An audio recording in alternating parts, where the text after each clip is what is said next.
हम लोग अलंकार पढ़ रहे थे और अलंकार में कल हम लोगों ने पढ़ा था विशेषोक्ति, विभावना, असन्नति और विरोधाभास। आज हम लोग पढ़ेंगे मानवीकरण अलंकार। मानवीकरण अलंकार।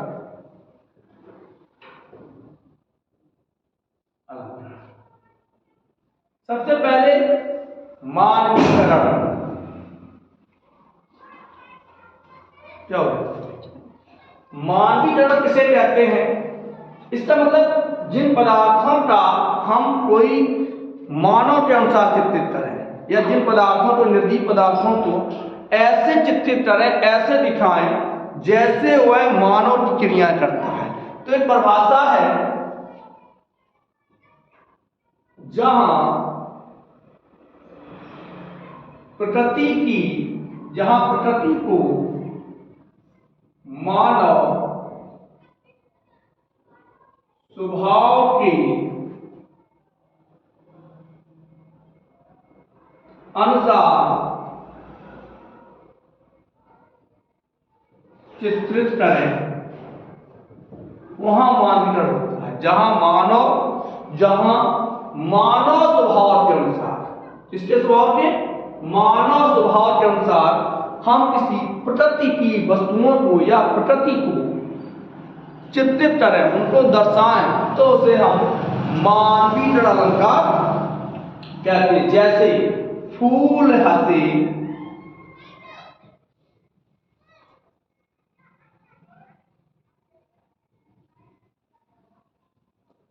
कलियां मुस्कान। अब यह देखो, फूल कभी हंसते नहीं। फूल कैसे होते हैं? खिलते हैं। हंसता कौन है? मनुष्य। पूरे प्रकृति में, पूरे ब्रह्मांड में केवल एक ही व्यक्ति हंसता है, तो मनुष्य। इसके अलावा कोई हंसता नहीं है, रोते सब हैं। बंदर नहीं हंसता है, हंसता तो केवल मनुष्य है। वो उसकी क्रिया होती है, लेकिन मनुष्य अपने भावों के अनुसार हंसता है। तो फूल हंसे, कलियां मुस्काई। फूल खिलते हैं और कलियां चटकती हैं। लेकिन यहाँ पे हम प्रकृति को मानव स्वभाव के अनुसार चित्रित करते हैं, तो इसे हम मानवीकरण अलंकार कहते हैं। जैसे गर्मी का मौसम है, बिल्कुल हवा नहीं चल रही है। कवि ने कल्पना की चुपचाप खड़ी वृक्ष पात। चुपचाप खड़ी वृक्ष पात, सुनती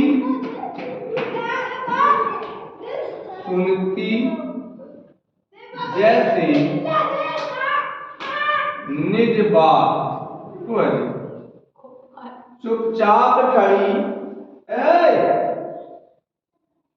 चुपचाप खड़ी वृक्ष पात, सुनती जैसे निज बात। गर्मी के मौसम में पत्ती बिल्कुल नहीं हिल रही है, तो कवि ने कल्पना कर डाली कि वृक्ष की एक पंक्ति है, पेड़ों की एक पंक्ति है, पांच मानक पंक्ति ऐसे खड़ी है जैसे भी चुपचाप कोई गहन मंत्रणा कर रही है। दूसरा उदाहरण देख लेते हैं।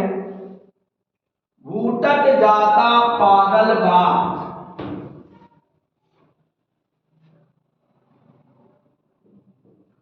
भूटक जाता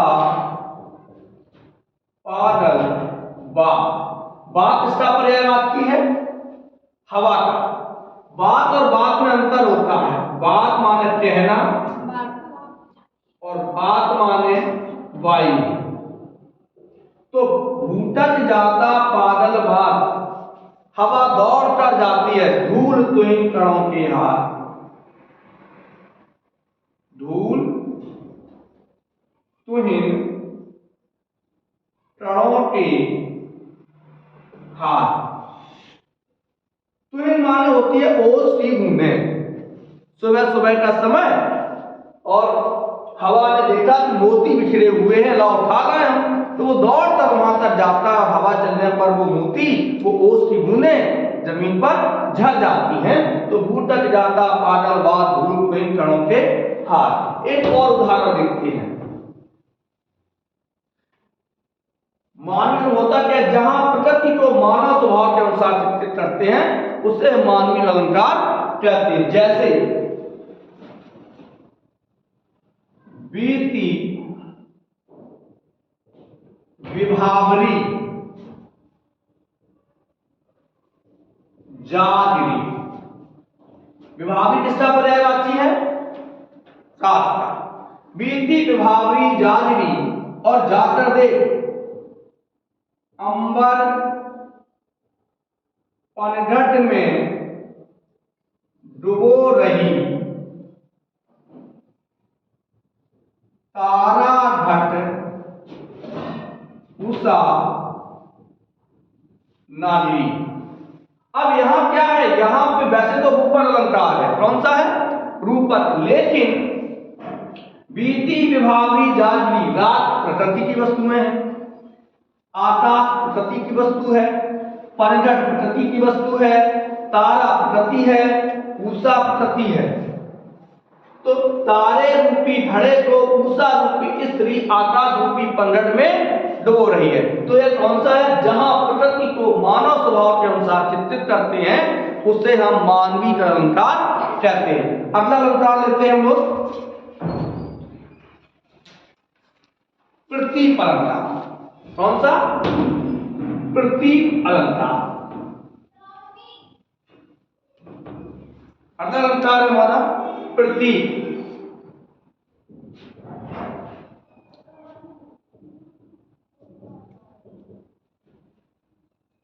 प्रतीक अलंकार, प्रतीक का अर्थ होता है उल्टा।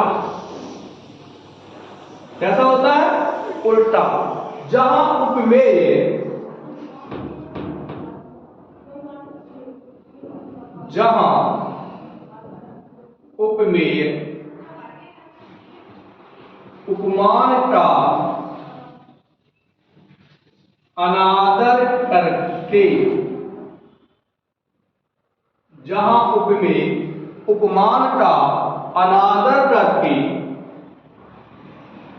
अपने को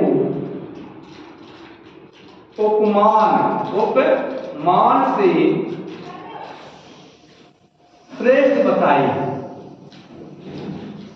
वहां प्रतीक होता है। जहां उपमेय माने जिसकी तुलना की जाती है, उपमान माने जिससे तुलना की जाती है।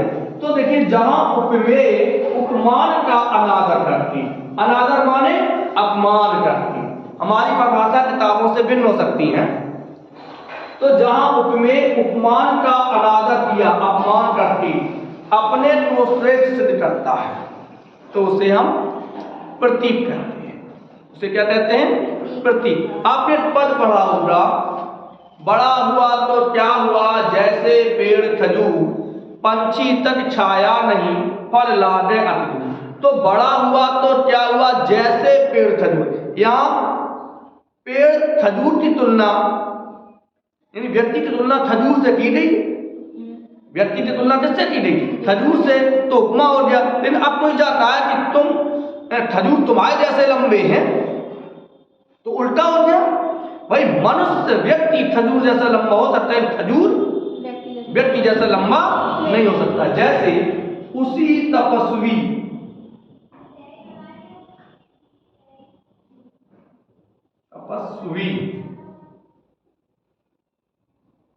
से खड़े दो चार देवदार लंब। उसी तपस्वी से खड़े दो चार देवदार लंब। कि कोई तपस्वी है, कोई व्यक्ति है, उस व्यक्ति के लंबाई के समान दो चार देवदार के लंबे पेड़ हैं, तो ऐसा तो हो नहीं सकता है। पेड़ के समान मनुष्य हो सकता है, मनुष्य के समान पेड़ नहीं हो सकता है। तो इसे हम कौन सा अलंकार कहते हैं, प्रतीक अलंकार। आगे और देख लेते हैं इसके उदाहरण।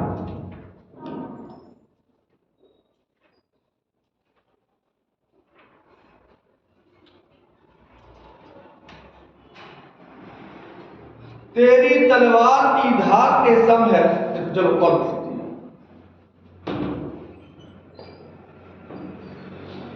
सिय मुठ की समता, सिय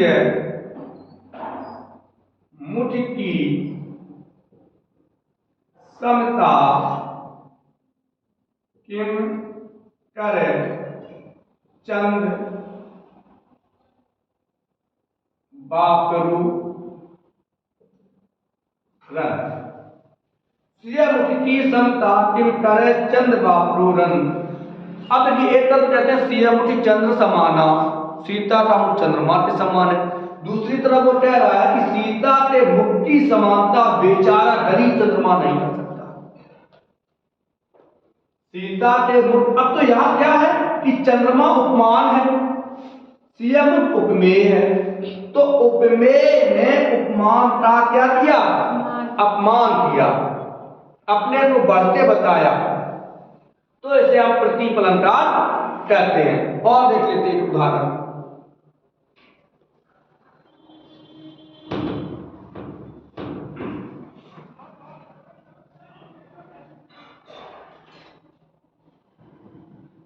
तेरी तलवार की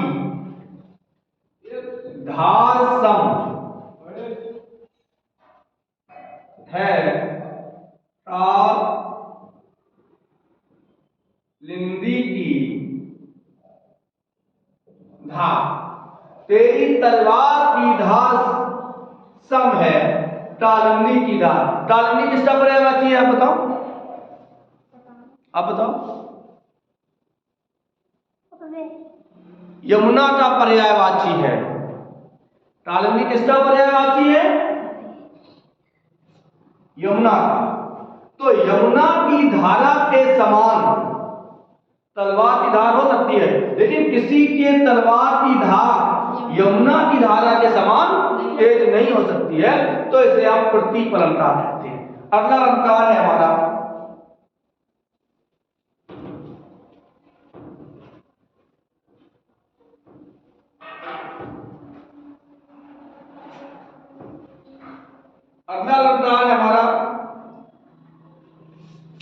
दृष्टांत अलंकार। कौन सा, दृष्टांत अलंकार। अच्छा, दृष्टांत किसे कहते हैं ये बताओ, दृष्टांत किसे कहेंगे,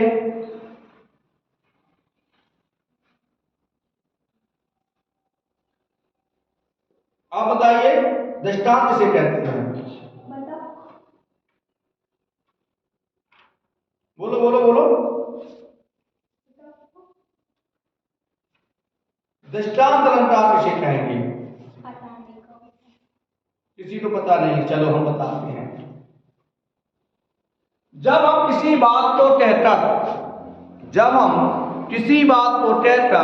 उसके समर्थन हेतु समाज में प्रचलित कोई लोकोक्ति कहें तो उसे दृष्टांत कहते हैं। जब कोई बात कहकर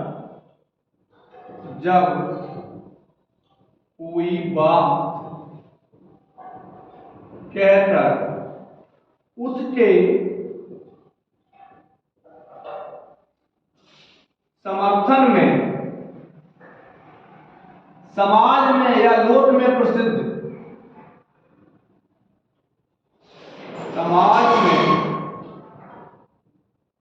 प्रसिद्ध कोई लोकोक्ति कहते हैं, लोकोक्ति कहते हैं, तो उसे दृष्टांत अलंकार कहा जाता है। तो क्या कहता है, जैसे हम लोग क्या देते हैं, दूध का बिड़ा रही है, जब मट्ठा तो का बिड़ा रही है, जब बिड़ा रही है तब दूध, तो मट्ठा तो कभी बिगड़ता नहीं है, हैं? अब सठ शुद्ध रहे, सठ शुद्ध रही, सत्य संगत पाए। सठ और माना होता है मूर्ख, मूर्ख व्यक्ति सत्संगति, किसी अच्छे व्यक्ति की संगत पाके सुधर जाता है। तो अब इसके उन्होंने उदाहरण एक दृष्टांत दिया, लोकोक्ति दी। कैसे, पारस परस, पारस परस उधात सुहाई। जैसे पारस माने पारस मणि होती है, परस माने छूने से, उधात माने लोहा सोने का हो जाता है। जिस प्रकार पारस मणि के स्पर्श से उधात माने लोहा स्वर्ण सोना बन जाता है, उसी प्रकार मूर्ख व्यक्ति भी संतों की संगत से सुधर जाता है। इसे हम लोग पूर्ति या दृष्टांत अलंकार। जैसे एक और देखते हैं, टन टन जोरे टर जोरे, टन टन जोरे मन जुरे, ठावत निबरे सोई, ठावत निबरे सोई। टन जोरे मन जोरे, ठावत निबरे सोई, बूंद बूंद ते घट भरे, बूंद बूंद ते घट भरे, टपटत रीतो होय, टपटत रीतो होय। तो यहां कौन सा, देखिए एक एक टर्टल को जोड़कर मन कितने, मन 40 किलो का होता है। एक नापने की इकाई है मन। हाँ, जो नहीं कि मन एक वो है। तो टन जोरे मन जोरे, ठावत निबरे सोई। टचू लोग तो ऐसे होते हैं कि 2 पैसा जोड़ते मकान बनाए ले, बहुत अच्छे हैं। और टचू ऐसे होते 500 आए गए होटल पे, आज खाए लो कल देख लीजिए। तो ठावत निबरे सोई, थाने से वो बूंद बूंद ते घट भरे। किसी घड़े में आप बूंद बूंद करके डालते रहिए। जैसे बरसात होती है, हम लोग थोड़ा जहां पानी टपकता है बाल्टी रख देते हैं, सवेरे तो बाल्टी पूरी। तो बूंद बूंद ते घट भरे, टपटत रीतो होए। जब हम लोग शंकर जी पे घड़ा धरते हैं गर्मियों में, एक बूंद तो होते खाली हो जा, तो वही कहते हैं। तो ऊपर वाली बात हमने कही और उसको उसके समर्थन में हमने एक लोकोक्ति कही, तो उसे हम उदाहरण दृष्टांत अलंकार कहते हैं। तो आज हम लोग 3 अलंकार पढ़े। कौन कौन से? मानवीकरण, प्रतीक और दृष्टांत। कल हम लोग फिर चलेंगे अतिशयोक्ति, विशेष अतिशयोक्ति पर चलेंगे और व्यतिरेक पर चलेंगे। तब तक चलिए राधे राधे।